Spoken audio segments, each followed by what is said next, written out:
असह्य हेलानी ताती आ सांगकू बालेश्वर में बढ़ी चली राजनीतिक उष्मता।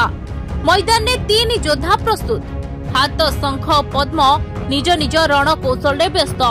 लोके कहउचंती नना नानी बड़ फाइट देखिबो बालेश्वर। हेले विशेष सूत्रर खबर मिली बालेश्वर नना को आगरे केही नहंती।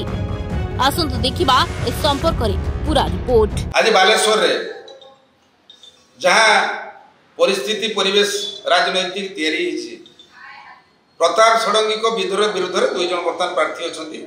कांग्रेस रो श्रीकांत जेना एवं बिजू जनता दल लेखाश्री सामंत सिंगार। ननांकर जितिबा एइति पई गुडे संभावना तैयारी हैला एवं निश्चित दाड़ को आसीगला जे प्रताप षडंगी महोदय बहु भोटे निर्वाचित हेबे। ता कारण होची जेतेबेले श्रीकांत बाबू बालेश्वर संसदीय क्षेत्र रे निर्वाचित होइतिले, निर्वाचित हैला पोरे जो 5 वर्ष क्षमता रे रहिले लोकों को जहाँ सब प्रतिश्रुति देइथिले से भली भाबरे से लोकों आशा को पूरण करि नथिले एवं से कहिथिले दिल्ली आसीबो बालेश्वर लोक दिल्ली जिबे नहीं।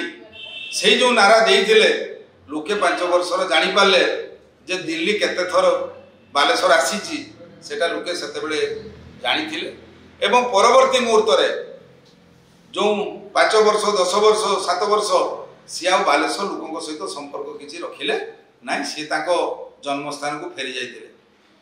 पुणी आज एते वर्ष परे जतरे फेरिबे, आज फेरिला बेल को कांग्रेस दलर अवस्था संगठन से निजे रखी नांती बा कांग्रेस संगठन मध्य बालेश्वर जिले रे वर्तमान आमे जदि रेमणा को खोजिते जिबा प्रार्थी के वो प्रार्थी मिलुनी। बालेश्वर सदर को जिबा आज प्रार्थी के लड़िबो कांग्रेस दलर प्रार्थी मिलुनी। आज नीलगिरी प्रार्थी मिलुनी, बड़साई रे प्रार्थी मिलुनी।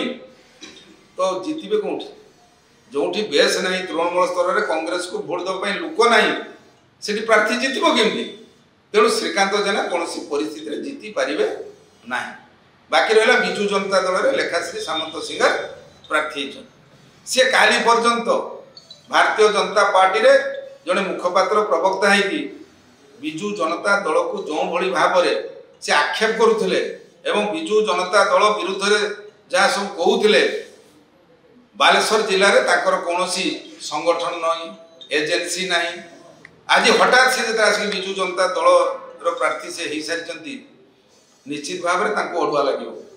केवल विधायक प्रार्थी सहित से जीवे बुलिबे कहिबे नहले गोटे निजस्व इच्छा शक्ति जमी प्रताप नाना आसुचंती डायरेक्ट गोटे पंचायत को जाउचंती, गाँ को जाउचंती, लोकर ना धरिकी कथा कहउचंती एवं ताकू डाकुचंती एवं सारी गोटे बैठक होउची, हजार हजार संख्यार लोक उपस्थित होउचंती एवं आज ग्रामांचल रे लोके जानिचंती प्रताप षडंगी को भोट देले पद्म फूल रे से भोट आमे नरेंद्र मोदी की दउची।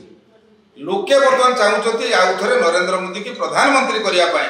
तेणु ए परिस्थले लोके केबे प्रताप षडंगी भारतीय जनता पार्टी पद्म फूल चिन्ह को लोके केबे छाड़िबे नाही।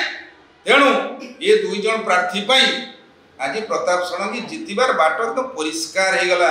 तेणु बहु भोटे से जितिबे कहीं ना आज भारतीय जनता पार्टी प्रताप षडंगी को भोट दवा पाई आज बड़साई रे मध्य संगठन एकदम मजबूत अच्छी, नीलगिरी रे मध्य संगठन मजबूत अच्छी, बालेश्वर सदर रे मध्य मजबूत अच्छी, आज बस्तारे भी अच्छी, आज जलेश्वर भी अच्छी, आज भोगराई रे भी अच्छी। तेणु चारिआडे लोके पद्म फूल चिन्ह रे भोट देकी नरेंद्र मोदी की प्रधानमंत्री करिया पाई लोके प्रस्तुत हो गले।